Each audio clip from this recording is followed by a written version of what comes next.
Bienvenue dans la vidéo de présentation du module de vérification statique de Cover. Dans cette vidéo, nous vous montrerons combien il est facile d'effectuer un contrôle de stabilité globale d'une véranda soumise à des charges de vent et de neige combinées au poids propre. Pour cela, j'active dans le menu la fonction vérification statique.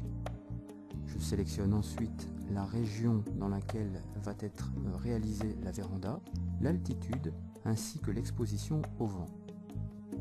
Cover va à présent me créer un modèle statique filaire qu'il rangera dans un petit onglet statique tout en bas de l'écran.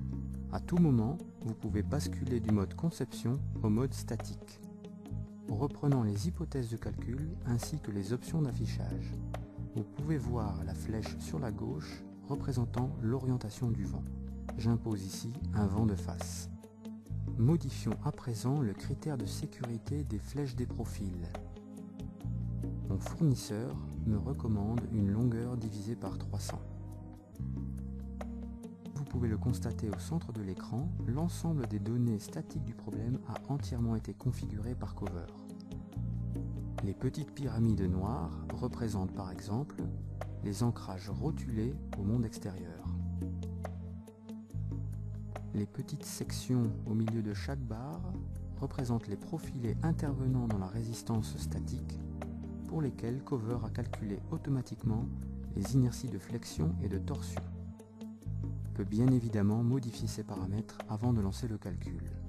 Je peux par exemple changer un ancrage au sol, vérifier le niveau de relaxation que représente l'assemblage d'une barre en ses deux nœuds extrémités, ou bien tout simplement vérifier qu'aucune section n'a été oubliée dans le calcul. Mon chaîneau a l'air bon, mes chevrons également. Passons maintenant à l'analyse. Pour cela, il suffit d'appuyer sur le bouton Analyser. Et après quelques secondes d'attente, le résultat apparaît à l'écran. 3 nouveaux boutons viennent d'apparaître en haut à gauche. Le bouton de chargement de résultat est celui qui nous intéresse le plus, le bouton de diagnostic. Là, en un seul écran, nous pouvons avoir une vérification vert ou rouge de chaque barre du système. Cette visualisation très simple cache en fait les calculs très complexes de l'Eurocode 9 aluminium. Passons à présent au diagnostic de déformation, qui est également validé. Vous pouvez à présent quitter le projet en toute confiance. Mais pour cette présentation, je vais quand même vous présenter l'ensemble des résultats que Cover a calculés. Au niveau des chargements, Cover a non seulement calculé les cas de charge de base tels que le poids propre, le vent et la neige, mais également les cas de chargement combinés tels que spécifiés dans l'Eurocode 1. Au niveau de cet exemple, pour un chevron sélectionné, je peux vérifier le niveau de charge de neige reprise par cette barre. Passons à présent au bouton Résultat. Ici, je peux vérifier différents critères de sécurité sous tous les cas de charge possibles. Je peux par exemple visualiser les déformations, l'état de contrainte, les efforts tranchants ainsi que les diagrammes de moment. Un facteur d'échelle me permet d'amplifier ces diagrammes. En sélectionnant une barre en particulier, je peux avoir l'information plus précise. Par exemple le chaîneau ici devant, je le sélectionne et je peux avoir comme résultat les moments aux extrémités, le moment max ainsi que la position du moment max. Une échelle de couleur me rappelle l'état des moments globaux sur la véranda. Voyons à présent le même diagramme de moment sous l'axe fort sous une charge de neige. Changeons par exemple le facteur et passons à présent à la déformation. J'amplifie le facteur d'échelle afin de bien visualiser l'état de déformation de la véranda.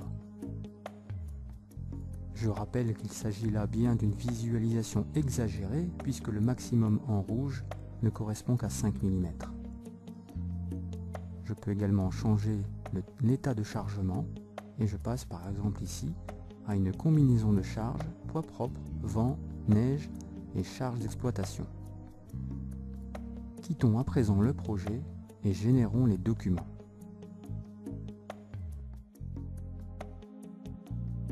Retour au niveau du devis appuyons sur le bouton Document en haut à gauche.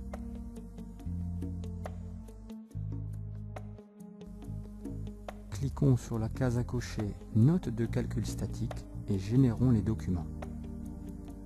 Dans cet écran, deux types de rapports vous sont proposés, une évaluation statique et la note de calcul complète. L'évaluation statique consiste en une seule page sur laquelle sont reprises les hypothèses de calcul, le client, la situation géographique et sous quel chargement a été effectué ce calcul. Il s'agit en fait du diagnostic de déformation. Nous retrouvons notre image ainsi que l'échelle des couleurs et enfin le résultat, à savoir si la structure est stable ou instable. La note de calcul statique est un rapport beaucoup plus complet, constitué d'un sommaire ainsi que toutes les remarques d'hypothèse d'analyse. Parcourons ensemble ce rapport. En première page, vous retrouvez la vue numérotée des nœuds, suivie de la vue numérotée des barres et celle des mailles. Ensuite viennent les hypothèses, situations, matériaux et sections. Là, tout est repris. Pour les sections, vous retrouverez les aires ainsi que les inerties de flexion et de torsion calculées. Sur la page suivante est décrite la géométrie de la structure. Nous retrouvons les nœuds avec leurs coordonnées et leur degré de liberté, ainsi que les barres avec leur longueur, leur position et les relaxations des assemblages. Sur la page suivante sont définis les chargements. Tout d'abord les cas de charge de base, tels que le poids propre, le vent ou la neige, suivi des cas combinés, définis par l'Eurocode 1. Par exemple, pour un cas combiné 5, nous avons des coefficients de sécurité en état limite ultime et de service différents. Rappelons que les états limites de service correspondent au diagnostic de déformation, tandis que les états limites ultimes correspondent au diagnostic de résistance. Enfin, sur le bas de page, nous pouvons retrouver les charges réparties pour chaque barre. Sur la page suivante sont présentés les résultats. Tout d'abord les déplacements des nœuds. Nous visualisons pour chaque nœud le cas de charge ayant entraîné une magnitude de déplacement maximum. Ensuite, nous retrouvons les forces aux nœuds. De nouveau, pour chaque nœud, quel est le cas de charge qui entraînait les forces et moments maximum. Enfin, nous trouvons la page des diagnostics. Tout d'abord, le diagnostic à l'état limite de service concernant la déformation des barres. Là, pour chaque cas de charge, quelle est la barre qui a eu la plus grande flèche, avec un maximum autorisé et un ratio. Même type d'information pour les mailles. Quel est le cas de charge qui pour chaque maille a entraîné la plus grande flèche sur les bords de cette maille. L'information est très utile pour savoir si un vitrage va se briser ou si un châssis risque de coincer. Enfin, au bas de la page se trouvent les critères de sécurité aux états limites ultimes. Là, nous retrouvons les critères tels que le cisaillement, la flexion uniaxiale, le déversement, le flambement général, barre par barre, avec à chaque fois le chargement entraînant le critère le plus élevé. Et pour terminer, sur les deux dernières pages, nous retrouvons les vues en couleur de l'état de déformation ainsi que l'état de contrainte de notre véranda. Cette présentation est maintenant terminée. Constatez qu'il est à présent très simple d'effectuer une vérification statique d'une véranda en quelques instants. Merci de votre attention.